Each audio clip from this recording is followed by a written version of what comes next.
You are a priest in the year 1396, standing in the cold stone halls of Westminster Abbey.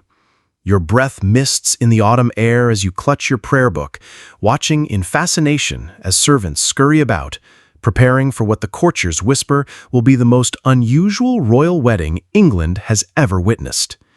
The Abbey, with its towering Gothic arches and painted saints gazing down from stained glass windows, seems to hum with a tension that is equal parts curiosity, reverence, and disbelief.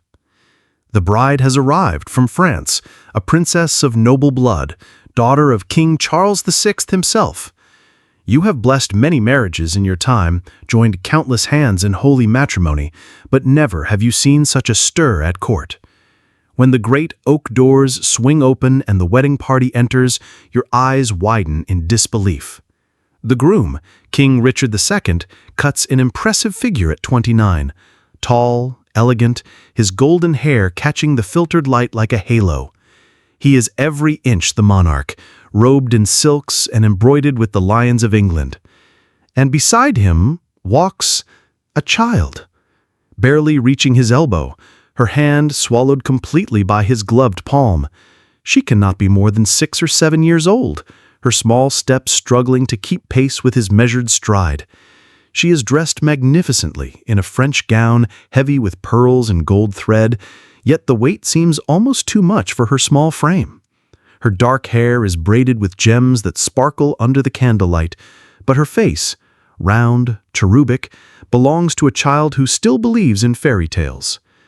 You steady yourself against the altar rail, whispering a silent prayer. This is Isabella of Valois, the new Queen of England. It is not unheard of for noble brides to be young. You have seen girls of 12 or 13 wed to men twice their age, political matches forged to secure alliances or settle disputes. But this feels different. She is a child, scarcely beyond the nursery. Yet you remind yourself of the world you live in. Life is fragile, uncertain. The Great Plague that swept across Europe just half a century ago is still fresh in memory, its shadow lingering in every household. Half the population was taken in its wake. In such a world, kings must act swiftly, seizing opportunities for peace and stability while they can. Treaties may be broken, parchment seals may crumble, but a marriage, sealed in God's sight, binds kingdoms more firmly than ink. The ceremony begins. You open your book, your voice steady, though your heart pounds strangely. The child queen's eyes, large, curious, unafraid, wander across the abbey. She seems less frightened than fascinated, her gaze darting to the flickering rows of candles, the shimmer of jewels on noble women's gowns, the soaring vault of the ceiling above. When King Richard speaks his vows, his voice is gentle, almost protective. This is no brutish man exploiting a child, you think. No, this is a king burdened by duty, securing peace with France through this fragile figure beside him. The marriage will not be consummated. Everyone understands this. Isabella will be raised and educated in England until she comes of age. It is the way of kings, the way of survival. Still, the moment stirs unease in your heart. You watch as Richard bends slightly to meet her eyes, speaking softly so she does not tremble. He offers his ring, slipping it carefully onto her tiny finger. A hush falls across the abbey. In that instant, the weight of nations hangs upon a child's hand. When you pronounce them husband and wife, your words echo beneath the vaulted ceiling and the nobles bow their heads. The union is sealed, not in passion, but in necessity. Yet as the small girl turns her head, smiling shyly at the crowd, you cannot help but wonder, what fate awaits her in this perilous game of crowns? A child thrust into the labyrinth of power, where affection is a tool and innocence a weakness. The bells of Westminster toll above you, their heavy peals rolling across the city like a proclamation to the world. England and France are bound, if only for a moment. Yet beneath the grandeur, beneath the solemn vows and the roar of the bells, lingers a question too dangerous to utter aloud. Will this fragile peace hold? Or has the kingdom simply exchanged one danger for another. The whispers in the abbey that day were not about love. They were about survival. Everyone present knew that this marriage was no romance spun from troubadour songs, but a calculated move on the great chessboard of European politics. Richard II, a king without an heir, and Isabella of Valois, a child born into a fractured France, two lives bound together to pause the bloodletting of the 100 Years' War. For nearly 6 decades, England and France had been locked in a brutal contest that reshaped the map of Europe. What began as a dispute over the French crown had metastasized into something deeper, a struggle for national identity, for control of trade routes, for dominance of a continent. Armies trampled villages into ashes, harvests were stolen or destroyed, famine stalked the poor, and entire generations grew up knowing little but fire, steel, and loss. And yet this marriage offered a pause. Kings and counselors understood a truth whispered behind gilded doors. Treaties can be torn, oaths can be broken, but a child raised in a foreign court is a living contract. Isabella would be a bond far stronger than wax or parchment. As she grew in England, her loyalties would shift, her French tongue softened by English tutors, her manners shaped by English ladies. By the time she reached womanhood, she would be more queen than princess, more England's than France's. The memory of the Black Death still haunted every decision. Barely half a century had passed since the plague carried away entire families in a matter of days. Life remained short, precarious. Even among kings, the fear of sudden extinction lingered. Royal lines could vanish with a single illness, dynasties toppled by a fever. In this fragile world, there was no luxury of waiting.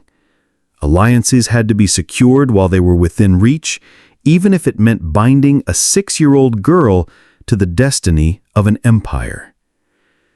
In the taverns of London, the people muttered uneasily. Some praised Richard for his cleverness, securing peace and a dowry large enough to replenish England's drained treasury. Others scoffed, asking what kind of king paraded a child as his queen. But in the candlelit chambers of nobles and courtiers, where the true games of power unfolded, most understood the deeper stakes. This union was not about propriety, it was about endurance. England, weary of war and rebellion at home, needed breathing space. France, racked with the madness of King Charles VI, needed stability wherever it could be found. And so Isabella, still a child clutching dolls in Paris only months before, was lifted from her nursery and placed on the board as the most valuable piece of all. The nobles bowed their heads at the altar, but inwardly they calculated, how long would this peace last? Would Isabella grow into a queen who brought strength, or would she be just another pawn sacrificed in a game that had already claimed too many lives? In that moment, as vows were spoken and bells tolled, the question remained unanswered. What was certain was this: Isabella's life was no longer her own. She was the embodiment of hope. And the embodiment, Isabella of Valois entered the world on November 9, 1389, in the Louvre Palace at Paris. It was a palace of grandeur, painted chambers, sweeping tapestries, courtyards filled with fountains and songbirds. Yet behind the glittering facade of the French court, shadows lurked. For Isabella's father, King Charles VI of France, was a man both feared and pitied, known to history as Charles the Mad. At times, he was every inch the monarch, graceful, clever, capable of issuing decrees with authority. But without warning, a darkness would descend upon him. There were days when he forgot his own name, when he lashed out at courtiers as though they were assassins. There were weeks when he insisted he was made of glass, refusing to move lest he shatter into 1,000 splinters. He would sometimes run through the palace halls until he collapsed in exhaustion, or retreat into silence so profound it unnerved all who served him. For a child like Isabella, such unpredictability was a haunting presence. One day she might be gathered onto her father's lap, showered with affection, listening to his soft voice tell stories of saints and kings. The next day she could find him trembling in a corner, unrecognizing, wild-eyed, or convinced that invisible enemies stalked the corridors. Servants would whisk the royal children away in haste, hiding them from the sight of their father's terrors. But children remember, and the confusion of those moments left impressions that would shape Isabella's quiet resilience in later years. Yet splendor mingled with chaos. The court of France was still one of Europe's most dazzling stages. Music drifted through the palace halls, troubadours sang ballads of chivalry. Nobles paraded in rich velvets dyed with costly pigments from the East. For little Isabella, the world was a kaleidoscope of brightness and fear, a place where laughter at a feast could dissolve within hours into whispers about her father's latest madness. Behind every smile she offered, there must have been a child's silent question. Which father will I find today? The king who smiles and gives me gifts? Or the stranger who recoils as if the world itself is breaking him apart? The courtiers knew, of course. Whispers rippled across Europe. Ambassadors carried reports back to their monarchs. The French king is unstable. France is vulnerable. Every noble understood that the crown itself wavered on Charles's fragile mind. And so from the moment Isabella was born, her value was calculated not only in her bloodline, but in her potential to secure stability through marriage. Her cradle lay in a palace gilded with beauty, yet she was surrounded by a world of uncertainty. She was a princess of France, heir to splendor, but also daughter to a king whose mind could shatter like glass at any moment. If Isabella's father was the trembling axis upon which the kingdom swayed, her mother was its anchor. Queen Isabeau of Bavaria, beautiful, ambitious, and unyielding, understood better than most that survival in such a court required calculation as sharp as any blade. She was not the type of woman content to sit quietly in the shadows of her husband's throne.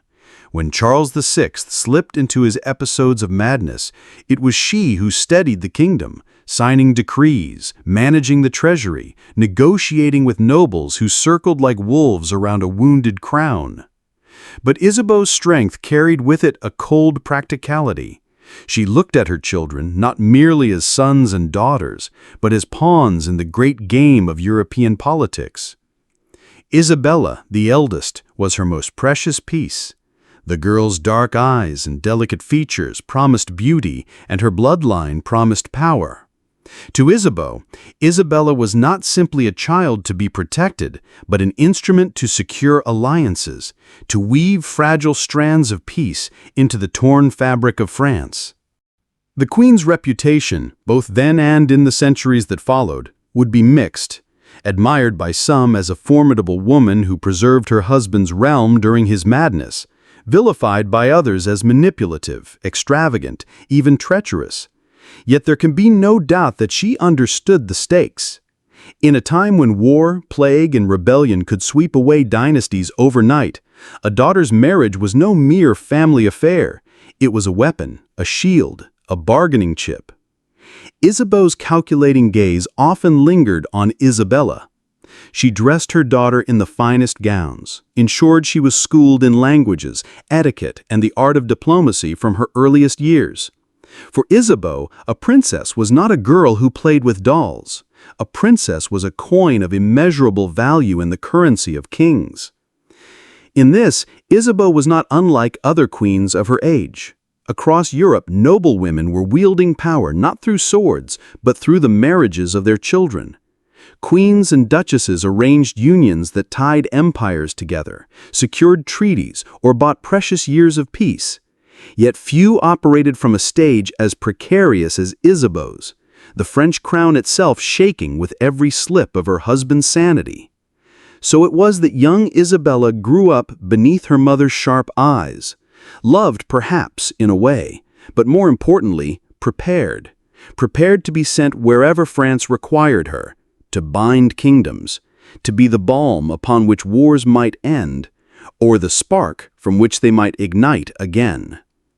In Isabeau's embrace, Isabella may have felt warmth, but in her mother's calculations, she was already something more than a daughter. She was destiny. By the time Isabella could walk through the echoing halls of the Louvre, France had been at war with England for more than half a century. The 100 Years' War had begun in 1337 as a quarrel over crowns, a tangle of inheritance claims between the houses of Plantagenet and Valois. But over the decades, it had grown into something far more corrosive, a struggle for survival itself. French villages smoldered under English raids. Whole communities were uprooted, their fields torched, their churches desecrated. On the other side of the Channel, English nobles emptied their coffers to fund campaigns, their estates burdened by debts, their peasants crushed beneath new taxes. Merchants saw trade disrupted, ports deserted, caravans robbed. For both kingdoms, the war had become a wound that refused to close. By the 1390s, exhaustion seeped into every corner of life. France had bled treasure and men, and though victories flickered across the map, they never lasted. England, too, was weary. Its treasury was hollow, its people tired of seeing sons sail across the Channel only to return in coffins, or not at all. Even nature seemed to conspire in misery. Bad harvests, outbreaks of plague, winters that froze crops in the ground. And yet, for all the suffering, neither crown could simply abandon the fight. Too much pride, too much blood, too much ambition had been staked upon the struggle. Kings rose and fell upon their ability to hold ground. Nobles' loyalty was tied to promises of land and loot. The people themselves were bound by the growing sense that their very identities, English and French, were being forged in the fires of this endless conflict. The war was no longer merely about who sat upon a throne. It was about whether France would remain whole or splinter beneath the weight of foreign invasion. It was about whether England would continue to command respect as a kingdom feared across Europe, or sink into the role of a fractured island power. Whispers of peace had begun to stir in both courts. The nobles knew that words alone would not end such a bitter feud. Promises could be broken in the night, oaths torn apart by the ambitions of a single ambitious duke. What was needed was something binding, undeniable, a living embodiment of truce. And so, across the rubble of burned villages and the memories of the dead, an idea began to take form. A child, innocent of the bloodshed, could be offered as the bridge between two nations. She would carry the hope that generations might grow up without war. That child was Isabella of Valois. The idea of marrying Isabella to Richard II did not emerge overnight. It was whispered first in secret chambers where French and English ambassadors met under flickering torchlight in 1395. At the heart of these talks stood a grieving king. Richard of Bordeaux, King of England, had lost his beloved wife Anne of Bohemia to plague the year before. Their marriage had been rare in its tenderness, so rare that the people had called her Good Queen Anne, praising her charity, her gentleness, her influence in softening the king's temper. Her death left Richard hollow. Courtiers described him wandering in silence, his golden hair unkempt, his eyes empty. He resisted the urging of advisers who begged him to remarry quickly, to secure the throne with heirs. To Richard, marrying again felt like betrayal, a wound reopened before it had healed. Yet kings are not permitted the luxury of endless mourning. He ruled a realm fractured by rebellion and weakened by war. His childless state was not just personal grief, it was a danger to the crown itself. When French ambassadors crossed the Channel, they came with an audacious proposal. They offered not merely a bride, but peace itself. Isabella, the eldest daughter of King Charles VI, would be given in marriage. Along with her came an immense dowry of 800,000 francs, an astronomical sum, enough to refill England's depleted coffers. More tantalizing still was the promise of a truce lasting 28 years, long enough for a generation to grow up in peace. But there was a problem. Isabella was only 6. Even by the standards of the age, this was shockingly young. Royal girls were often betrothed in childhood, but weddings usually took place when they were nearing adolescence, when they could at least be groomed for queenship. Many of Richard's counselors balked. Would England not be mocked for binding itself to a child bride? Would it not seem a humiliation, a sign of weakness? Others argued the opposite.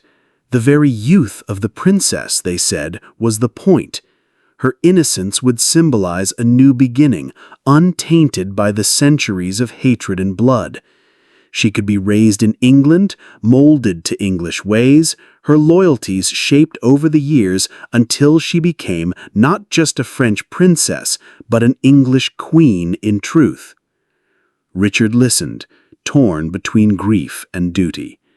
Some say that when the French presented him with a miniature portrait of Isabella, painted carefully to capture her solemn dark eyes and delicate features, something in him softened. To a king who had lost a wife he cherished, perhaps the idea of guiding and protecting a child bride stirred paternal feelings as much as political ones. Some at court even whispered that Richard longed to be a father, and in Isabella he saw both a daughter and a queen. The negotiations dragged on for months. Ambassadors crossed the Channel again and again, haggling with details with the precision of merchants. Would Isabella be permitted to keep her French ladies in waiting? Would she write freely to her family? Who would manage her dowry until she came of age? Each condition was debated, recorded, sealed with wax and ribbon.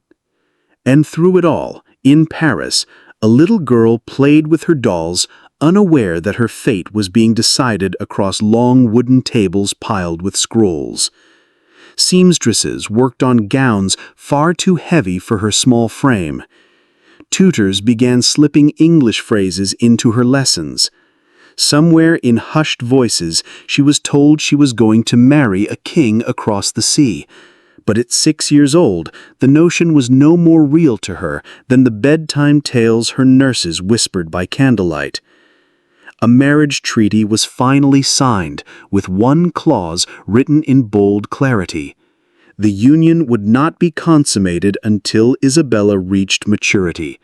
For now, she was not to be a wife in the true sense, but a symbol, a fragile vessel carrying the hope that peace might hold.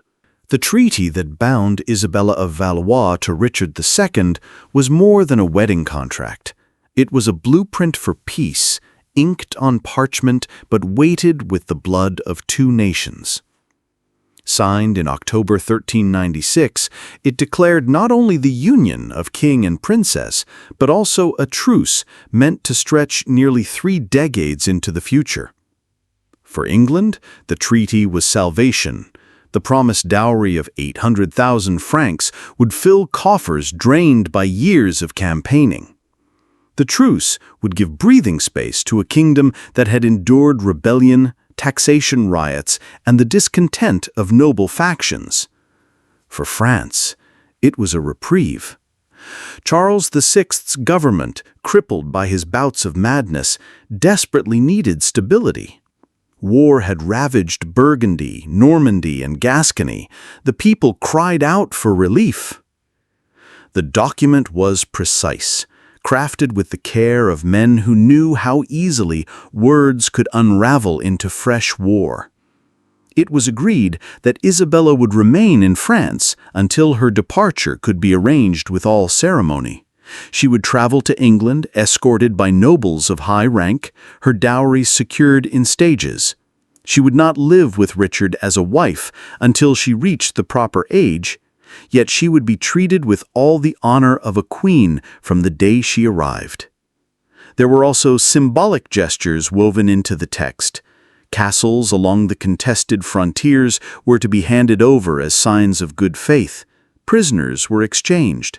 Heralds proclaimed the truce across towns and villages, though many peasants, hardened by decades of broken promises, muttered that such peace would never last. In the palaces of Paris, seamstresses stitched gowns of cloth of gold for the little princess, their needles flashing under candlelight. Jewels were polished, gifts prepared, rings, cups, reliquaries to be presented to her new husband. Isabella was told of her role, though whether she truly grasped it is doubtful. At 6, she likely understood only that she would soon wear crowns heavier than her own body. Richard, meanwhile, prepared himself for the journey to meet her. He was 30 years old, a man marked by grief, but determined to secure his legacy. Some chroniclers noted a strange duality in him during this period. In council, he spoke gravely of duty and diplomacy, yet in private, he displayed almost childlike anticipation, commissioning songs and pageants to celebrate the union. The treaty was read aloud in both courts, its clauses echoing in marble halls, and as quills scratched the signatures of dukes and bishops, the fate of Isabella was sealed. She was no longer merely the daughter of a French king. She had become the linchpin of a fragile peace, a living symbol that two ancient enemies dared to dream of reconciliation. But beneath the polished language of the treaty lurked unease. How long would such a peace truly hold? Was it a bridge toward healing, or merely a pause before the war resumed? None could know, but all agreed on one thing. The marriage of a child to a king would soon change the course of kingdoms. The day chosen for Isabella's departure dawned with the splendor of royal pageantry. In Paris, the streets thrummed with the sound of drums and trumpets, banners unfurling in the autumn wind. Crowds gathered to glimpse the little princess who was about to leave her homeland, some in awe, others whispering doubts about sending a child into the arms of a foreign king. Isabella was dressed in a gown that shimmered like molten gold, its hem so long that ladies-in-waiting had to lift it from the ground. Around her neck hung a jewel-encrusted collar, a gift from her father. On her small head, a circlet of pearls gleamed beneath the morning sun. She was 6 years old, and yet on this day she was presented as France's greatest treasure. At Calais, the marriage ceremony was arranged with a magnificence meant to impress both kingdoms. English and French nobles who had so often faced each other across battlefields now stood side by side in silk and brocade. The air smelled of incense, of sea salt, and of the heavy perfumes poured over the child bride to mask her innocence with the fragrance of queenship. Richard II arrived in majesty, 30 years old, his robes of white damask embroidered with silver thread. His crown caught the candlelight of the great hall where the wedding mass was celebrated. Chroniclers wrote that he bowed to the little princess with surprising gentleness, taking her hand as though she were a fragile bird he feared might break. The vows were spoken, though the words were scarcely understood by the child who repeated them. The officiating clergy announced the union of England and France, the king and the girl. Trumpets blared, choirs sang, and the nobles roared approval. But in that roar there was also unease. Many English barons muttered that their king had humiliated himself by marrying a child. Others defended him, pointing to the dowry, the peace treaty, the hope of a lasting truce. After the Mass, there was a banquet that glittered with spectacle. Tables groaned beneath roasted swans, gilded pastries, sugared fruits imported from distant lands. Isabella was seated beside Richard on a raised dais, her tiny feet dangling above the floor, unable to reach the ground. Courtiers noted that the king often leaned down to speak softly to her, as though coaxing a smile. Some said he looked upon her less as a bride than as a daughter, though others whispered of the strangeness of it all.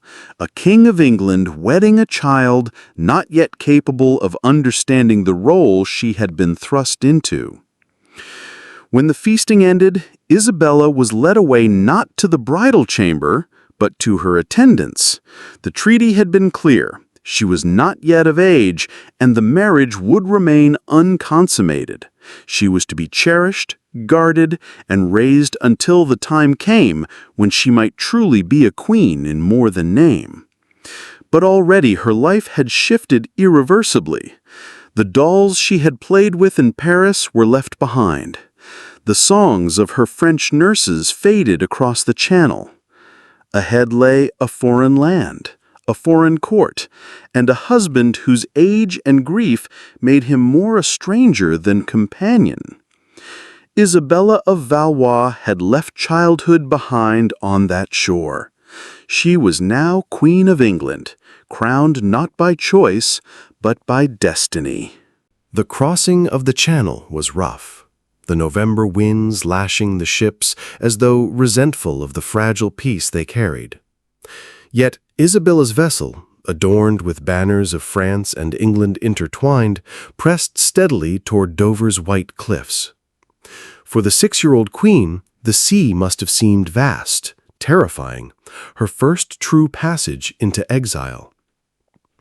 On the English shore, anticipation churned. Crowds pressed into the harbor, craning for a glimpse of the new queen. Many came out of curiosity. What would a child bride look like? Some came in skepticism, muttering that no daughter of France should ever sit in England's court. Yet others came in hope, daring to believe that perhaps this little girl truly embodied peace after generations of endless war. When Isabella set foot on English soil, she was swathed in a mantle of blue velvet lined with ermine, the weight of it almost toppling her tiny frame. Chroniclers describe her face as pale, solemn, bewildered by the shouts and the clamor. She clutched at the hand of her lady governess, eyes wide as she was presented to the nobles of her new kingdom. Trumpets sounded, heralds cried, "Long live Queen Isabella!" And the people echoed, though not all with the same fervor. Richard II greeted her with a display of courtly tenderness. Before the throng, he bent low and kissed her forehead, a gesture that stirred both admiration and unease. Some saw a king magnanimous, protecting innocence with dignity. Others whispered that the scene revealed England's weakness, a monarch so desperate for peace that he would wed a child. The procession that followed was magnificent.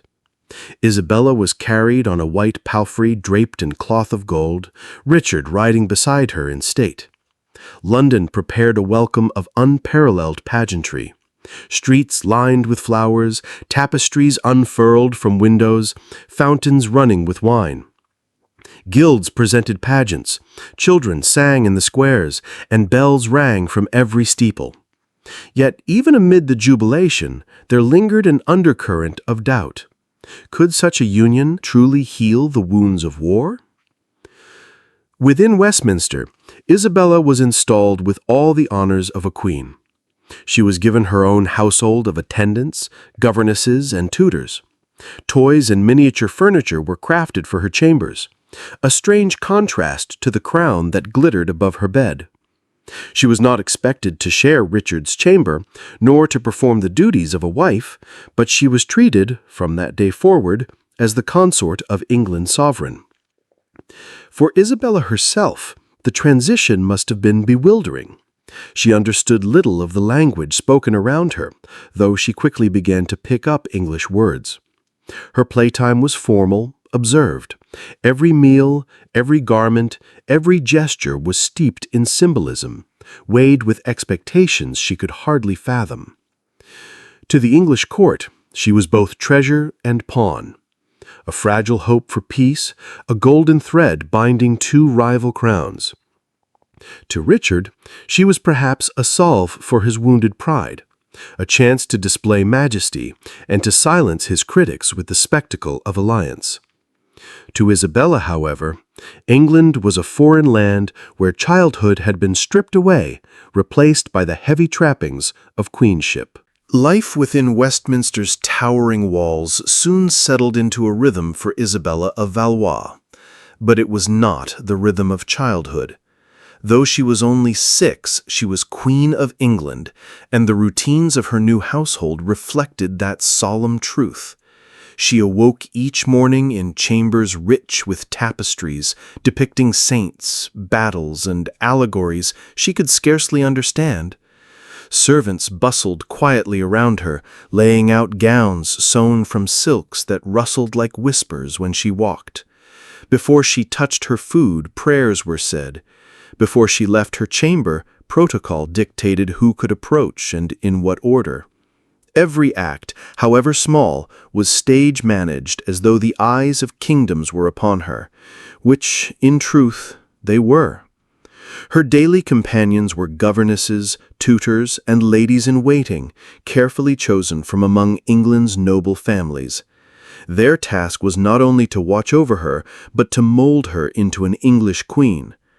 They began teaching her the language with gentle repetition, words for bread, water, crown, church. Sometimes Isabella giggled at the strangeness of English sounds, but she was quick to learn, her child's mind absorbing phrases as easily as a song. Yet amid these lessons, she was still a child. Dolls carved of ivory and wood were given to her, tiny thrones and miniature kitchens, crafted so she might play at ruling. Chroniclers note that she enjoyed such amusements, though always under the watch of her attendants. To Richard's court, these glimpses of innocence were touching, reminders that the peace they cherished rested upon the shoulders of one so young. Richard II himself treated her with a peculiar blend of ceremony and tenderness. He called her "my chère épouse," my dear wife, and often visited her apartments. Contemporary writers describe him as taking her hand, speaking softly, and even stooping to play with her toys for brief moments. He seemed determined to show both fatherly protection and kingly devotion. For a man long haunted by loss, Isabella's presence offered a chance to display gentleness without undermining his authority. At court, however, whispers circulated. Some nobles marveled at the dignity with which Isabella bore herself, even as a child. Others sneered that she was a French pawn, a glittering hostage. A few muttered more darkly that such a marriage was unnatural, that England's crown deserved a queen capable of heirs, not a girl still in need of a nursemaid. These murmurs did not escape Richard's ears, and they deepened his resolve to shield Isabella fiercely, almost defiantly, from criticism. Despite the grandeur, her life was lonely. She had no companions of her own age, no siblings beside her, no playmates who could laugh freely without bowing first.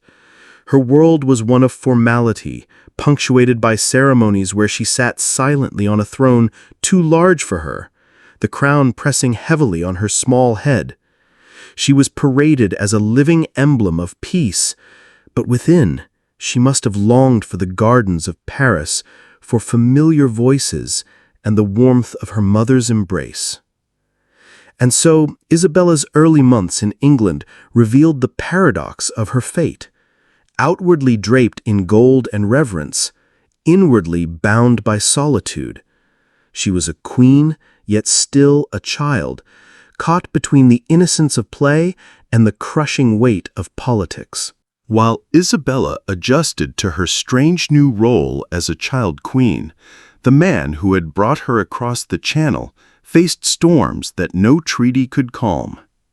Richard II's authority in England, though gilded by ceremony, was riddled with cracks. For nearly 2 decades, he had ruled a kingdom scarred by rebellion and unrest.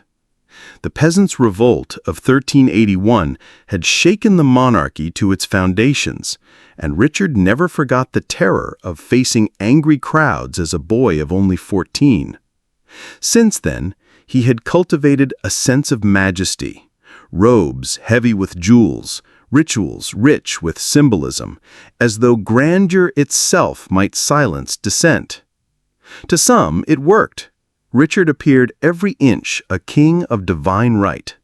To others, it seemed a mask, hiding insecurity with velvet and gold. The nobility was restless. Powerful lords remembered how Richard had clashed with the Lords Appellant in the 1380s, when they had forced him to dismiss his favorites and even executed some of his closest allies. Though Richard had later regained power, resentment lingered. Magnates like Henry Bolingbroke, Duke of Hereford, son of John of Gaunt, watched his every move with wary eyes. The marriage to Isabella, meant to symbolize peace with France, also stirred unease. Many Englishmen loathed the very idea of an alliance with their old enemy. Murmurs spread through taverns and noble halls alike. Had the king sold England's honor for French gold? Worse still, some questioned his choice of a bride so young. Without heirs, the succession remained perilously uncertain, leaving the crown vulnerable should Richard fall. Richard himself seemed determined to rise above these doubts. He appeared in public with Isabella often, showcasing her as both ornament and emblem. Chroniclers describe processions where she rode in carriages draped with cloth of gold, Richard beside her, beaming at the crowd.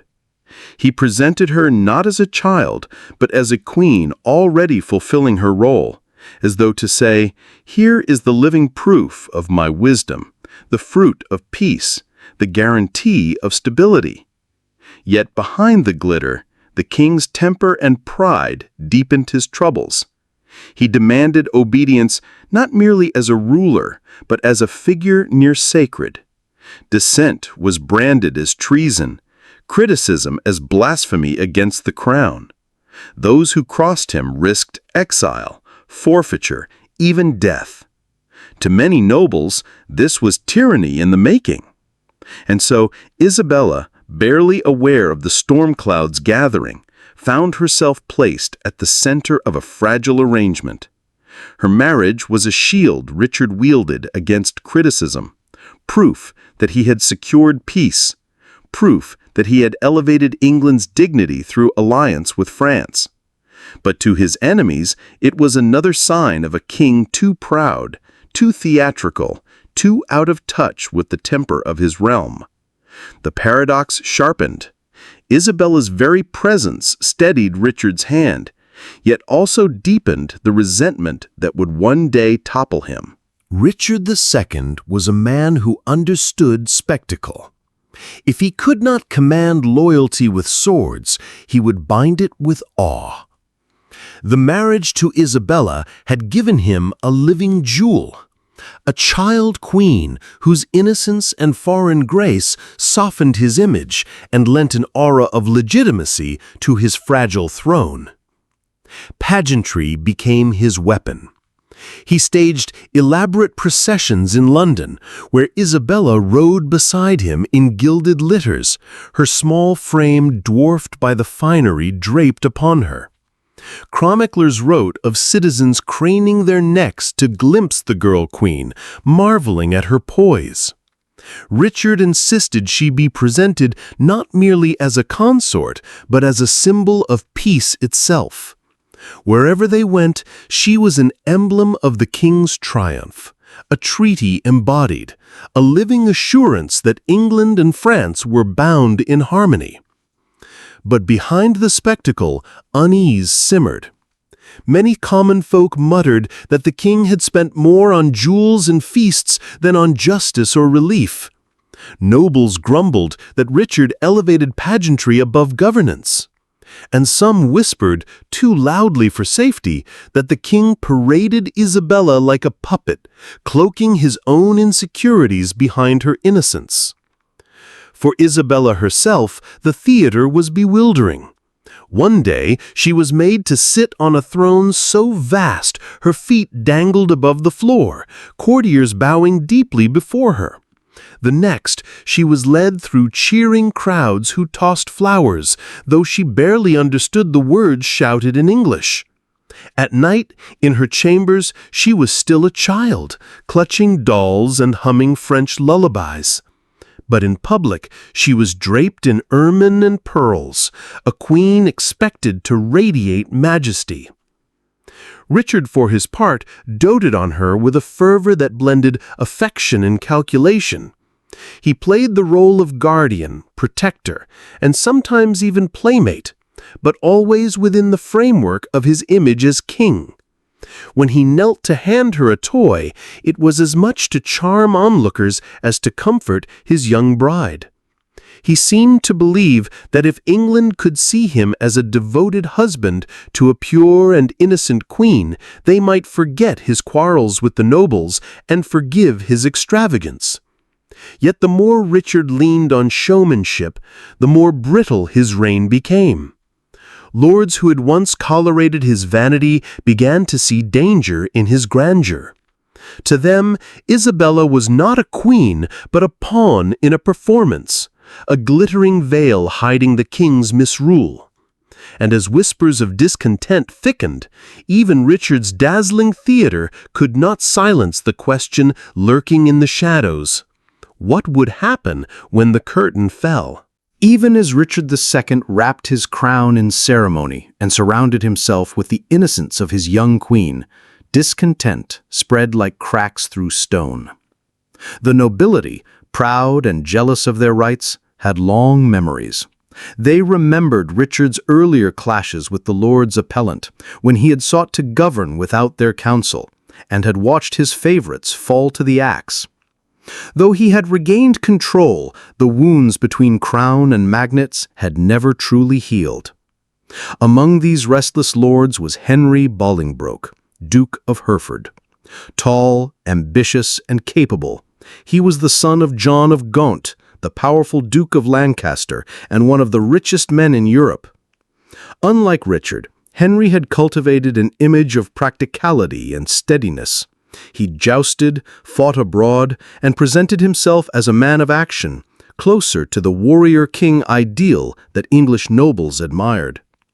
To many, Henry's very presence was unsettling, an alternative figure around whom opposition might rally if Richard faltered. For now, he played the loyal subject, careful not to draw Richard's ire. But his popularity among the aristocracy and the commons alike cast a long shadow over the king. Richard saw these undercurrents, and his response was not reconciliation, but suspicion. He tightened his grip on power, rewarding loyalists with offices and punishing critics with exile or confiscation. His insistence on obedience became more rigid, his punishments harsher. Where his forebears had ruled by negotiation, Richard preferred command. To his enemies, this was arrogance. To Richard, it was survival. Amid this growing tension, Isabella remained a silent witness. She was often brought forth at feasts or processions, a sparkling emblem of peace, while England's nobles muttered of war. At times, she likely sensed the unease in the air, the stiff bows, the guarded tones, the way Richard's gaze hardened when certain names were spoken. But as a child, she could not yet grasp the storm forming around her. The irony was sharp. Isabella's marriage had been designed to secure stability, to bind England and France in peace. Yet within England, Her presence did nothing to quiet the quarrels of men hungry for power. Instead, she became an ornament draped over a throne increasingly fragile, a delicate blossom set against the thorns of ambition and resentment. And among those thorns, Henry Bolingbroke's figure loomed larger. He was not yet Richard's open enemy, but already he was being spoken of, quietly, dangerously, as the man who might succeed where Richard failed. By the mid-1390s, Richard II's reign had become a fragile balancing act between spectacle and fear. He had survived earlier rebellions, but each survival hardened him rather than softened him. Where once he had paraded his young queen as a promise of peace, now he wielded authority like a blade, determined to cut down any who doubted him. The king's paranoia was no longer whispered. It was enacted in law. Those who dared to question his policies, or even murmured against his extravagance, found themselves fined, stripped of estates, or sent into exile. Whole families were ruined by royal displeasure. Richard surrounded himself with loyalists and flatterers, men who reinforced his belief that he was divinely appointed and above rebuke. The crown, once a symbol of unity, now gleamed like a threat. To speak against the king was treason. To stand against him was to risk ruin. Richard commissioned new statutes that broadened the definition of treason itself, ensuring that dissenters could be struck down under the letter of the law. Even silence became dangerous, for the king's spies listened in halls and taverns alike. Through it all, Isabella was displayed as a radiant counterbalance. She was seen at festivals, coronations of knights, and courtly rituals, her childlike composure used to soften the harsh edge of Richard's rule. To foreign envoys, she represented stability, a bridge between France and England. But within the realm, her presence was a veil over discontent that no longer remained hidden. At times, Isabella could not help but sense the unease. She was old enough now to notice the tense stillness at feasts when certain nobles entered, the sharpness in Richard's voice when the name of Bolingbroke was mentioned, the way courtiers bent lower in their bows but avoided eye contact. She may not have understood the politics, but she could feel the air grow heavy with distrust. For Richard, her innocence was a refuge. In the queen's private chambers, away from the lords and their steams, he allowed himself moments of tenderness. He spoke to her softly, sometimes as if she were the only one who could still see him as he wished to be seen, not as a tyrant, but as a king chosen by God, misunderstood by men. Yet, outside those chambers, his actions fueled the very resentment he feared. Each exile, each confiscation, each punishment carved away at the loyalty of his realm. And in the shadows, Henry Bolingbroke waited, patient, watchful, and gathering sympathy. He became the unspoken alternative to Richard's tyranny. Isabella's marriage had been meant to weave peace into the kingdom's fabric. Instead, she found herself standing at the center of a court that glittered with jewels, but trembled with fear, where the laughter of feasts could not outdrown the whispers of rebellion. The tension that had long simmered between Richard II and his cousin Henry Bolingbroke finally erupted in 1398. What began as a quarrel between noblemen became a test of the king's will and a turning point in England's fate. Bolingbroke accused Thomas Mowbray, Duke of Norfolk, of treasonous speech against the crown. Both men demanded trial by combat, a spectacle that promised to grip the realm. On the appointed day, knights, heralds, and nobles gathered at Coventry, ready to witness the clash. The lists were prepared, banners raised, and the two dukes stood armed, awaiting the signal to fight. But Richard intervened. At the last moment, as lances were lowered and tension reached its peak, the king halted the combat. His decision stunned the crowd. Instead of allowing honor to decide the matter, he declared both men guilty of disturbing the peace of the realm. Norfolk was exiled for life.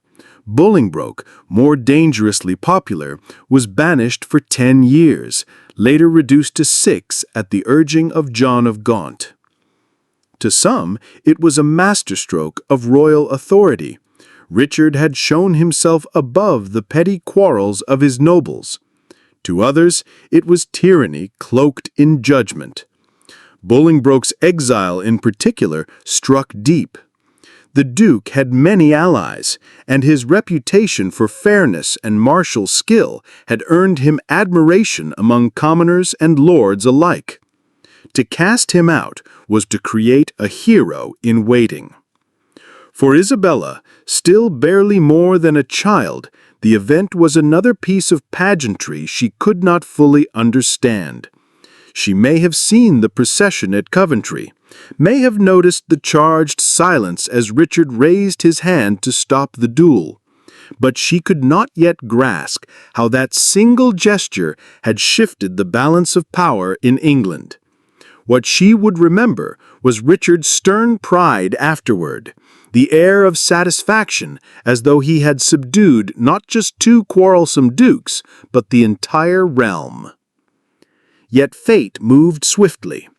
In 1399, John of Gaunt, the great Duke of Lancaster, Bolingbroke's father, died.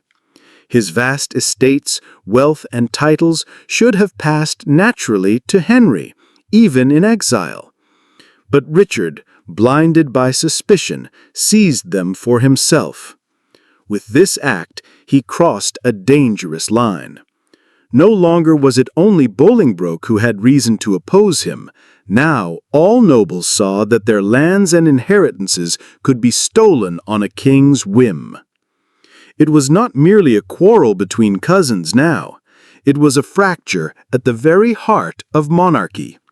Richard had planted the seed of his undoing, and while he still basked in the innocence of his young queen, smiling beside him like a living emblem of peace, England itself moved toward war. The summer of 1399 changed everything. While Richard II journeyed to Ireland to suppress unrest, his cousin, Henry Bolingbroke, returned from exile. What began as a quiet landing in Yorkshire quickly swelled into a tide of support. Disinherited by the king, Henry proclaimed that he sought only his rightful inheritance.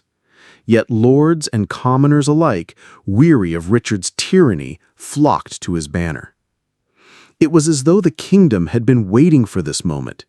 Every estate seized, every noble exiled, every harsh punishment Richard had ordered now bore fruit. Men who had once bowed before the crown now whispered their allegiance to Bolingbroke. In town after town, gates swung open at his approach. Instead of resistance, he found welcome. Instead of punishment, people saw in him the promise of justice. Richard, still in Ireland, received the news too late. By the time he hurried back across the sea, his throne was already slipping from beneath his feet. His loyalists faltered, some defecting outright, others paralyzed by fear. Bolingbroke moved swiftly and decisively, presenting himself not as a rebel, but as a restorer of order, a man wronged by the king, yet unwilling to plunge the realm into chaos. At the heart of this storm, young Isabella remained in London. She had been left behind when Richard sailed for Ireland, kept in safety at the Tower. To her, the sudden shift in loyalty must have been bewildering. One day, the kingdom was draped in Richard's colors. The next, the whispers around her chambers spoke of Bolingbroke as though he were already king. The adults around her tried to soften the truth, but she felt the change in atmosphere. Servants moved more quietly. Courtiers looked uneasy. The pageantry that had always surrounded her now seemed hollow. fading like painted banners left too long in the sun. For Richard, returning to a realm that no longer welcomed him was devastating. His authority, once absolute, dissolved before his eyes. As he marched south, castles closed their gates to him. Nobles who had sworn oaths bent the knee instead to Bolingbroke. The very laws Richard had twisted to his own advantage now turned against him. His seizure of Lancaster's estates had given his cousin the moral ground to rally the kingdom. When Richard and Bolingbroke finally met, there was no great battle. The king who had ruled with fear now found himself abandoned. Surrounded and without allies, Richard surrendered at Flint Castle. For Isabella, the news arrived not with thunder, but with silence. Her husband, the man she had been taught to call her lord and king, was no longer master of England. She was still queen in name, but the throne beneath her had shifted. She was only 9 years old, yet she was about to learn that crowns could be taken as swiftly as they were given. In the autumn of 1399, England witnessed an event it had not seen in generations: the deposition of its anointed king. Richard II, once radiant in his velvet robes, now stood defeated, stripped of the authority that had once seemed unshakable. Parliament, guided by Henry Bolingbroke and his allies, convened to pass judgment. Charges were read aloud: abuses of power, unjust seizures, favoritism, and tyranny. Each accusation carved deeper into the image of the once magnificent monarch. Richard, cornered and weary, had no strength left to resist. He renounced his crown, declaring that he was unworthy to rule if the Lords and Commons deemed him so. Into the vacuum stepped Henry. No longer merely Duke of Lancaster, he now claimed the throne as Henry IV, King of England.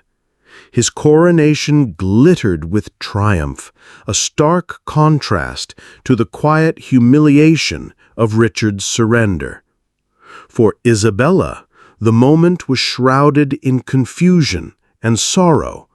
Barely 10 years old, she was still called Queen of England, yet her husband was no longer king. Courtiers avoided speaking too plainly, but she understood enough. The man who had once held her hand and smiled at her like a treasured jewel was now a prisoner. She was a wife without a husband, a queen without a kingdom. Some chronicles suggest that Isabella was brought before Henry IV after his coronation. He treated her with courtesy, even respect, but she could not mistake the truth. Her world had been overturned. She was no longer at the heart of royal pageantry, but a symbol, a child queen, pitied by some, resented by others, trapped in the middle of a political earthquake. Meanwhile, Richard was carried away to captivity, first to the Tower of London, then to more remote fortresses. Once surrounded by jewels, musicians, and attendants, he now endured silence, suspicion, and watchful guards. His reign had collapsed, and with it Isabella's security. Yet in those early days after the deposition, she clung to hope. Perhaps Richard would be restored. Perhaps Bolingbroke's rule would falter. Perhaps the crown she wore was not yet broken. But fate was moving more swiftly than the heart of a child could follow. Richard's fall from power was not followed by mercy. Though Henry IV had secured the throne, the presence of a living, deposed king remained dangerous. Richard's supporters, few though they were, might yet rise in rebellion. And so the once glorious monarch was kept under lock and key, watched day and night, a shadow of his former self. By the winter of 1400, whispers spread that the ex-king had died. Some claimed he starved himself, refusing food in despair. Others said he was deliberately starved or even murdered in secret on Henry's orders. The truth remains cloaked in mystery. What is certain is that Richard, the husband Isabella had been bound to in duty if not in love, was gone. He was only 33. For Isabella, the news came like a storm breaking over her fragile world. She was barely 10, too young to grasp the labyrinth of politics, yet old enough to understand loss.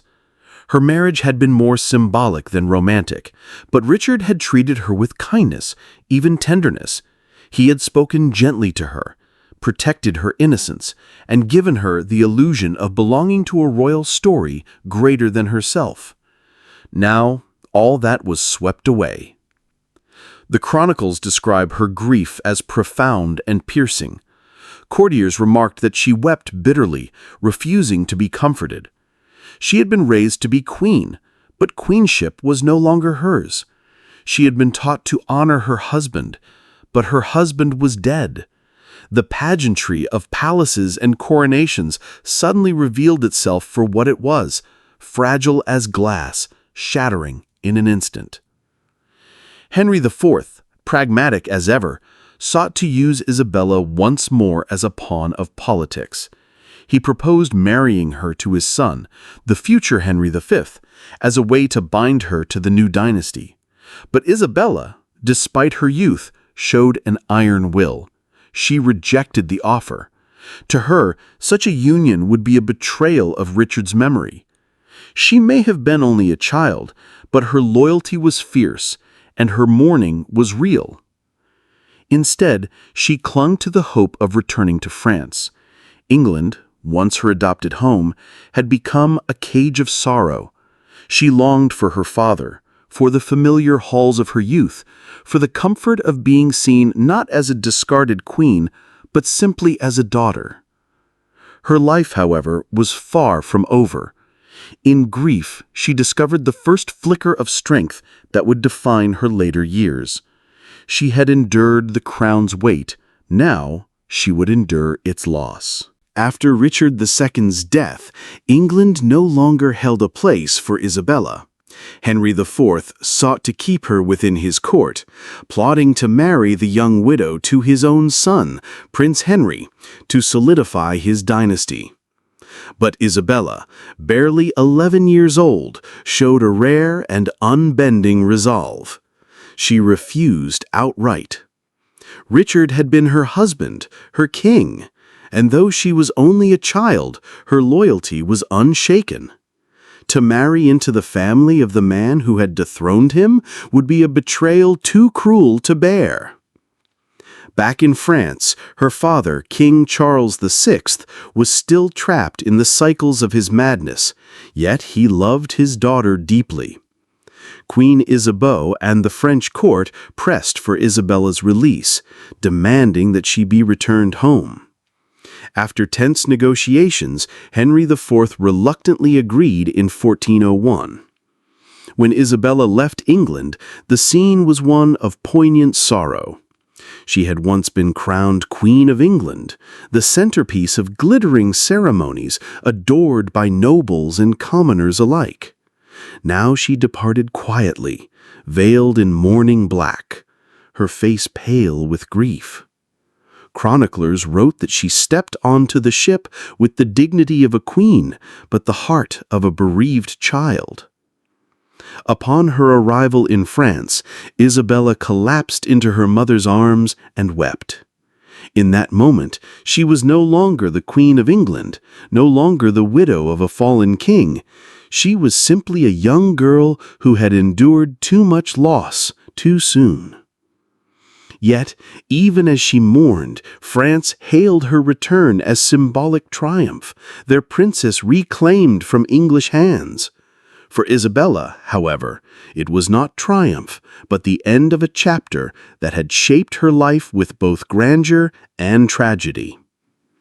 Isabella's return to France did not mean a quiet retreat from the stage of history. Though scarred by loss, she was still a princess of Valois, and her marriage was once again a matter of diplomacy. Only a few years after her return, in 1406, at the age of 16, she was married to her cousin, Charles, Duke of Orleans. It was a union arranged to strengthen alliances within France during the 100 Years' War, and though less grand than her English marriage, it brought her closer to home, to her own people. But fate allowed her little peace.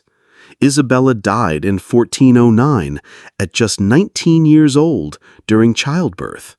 She was laid to rest in Blois, leaving behind no surviving children, only the haunting memory of a life cut short. And yet, her story lingers, an almost mythical tale of a child queen caught between empires, her life shaped by politics she could not control, but faced with a dignity far beyond her years. Though she reigned in England only in title, her refusal to bend to Henry IV's schemes showed a strength of spirit that historians still note with admiration. In the centuries that followed, Isabella became a symbol of innocence sacrificed to the ambitions of kings. Her brief life reflected the fragility of dynastic unions, the cruelty of power struggles, and the quiet resilience of a young woman who, even in grief, never abandoned her sense of loyalty and honor. When we think of Isabella of Valois, we do not think of her as merely the child bride of Richard II, nor as the pawn of dynasties. We remember her as the girl who carried the weight of two kingdoms on her shoulders, endured exile and loss, and yet preserved her dignity until the end. In that way, Isabella lives on, not as a forgotten queen, but as a reminder of the human heart beating beneath the crown.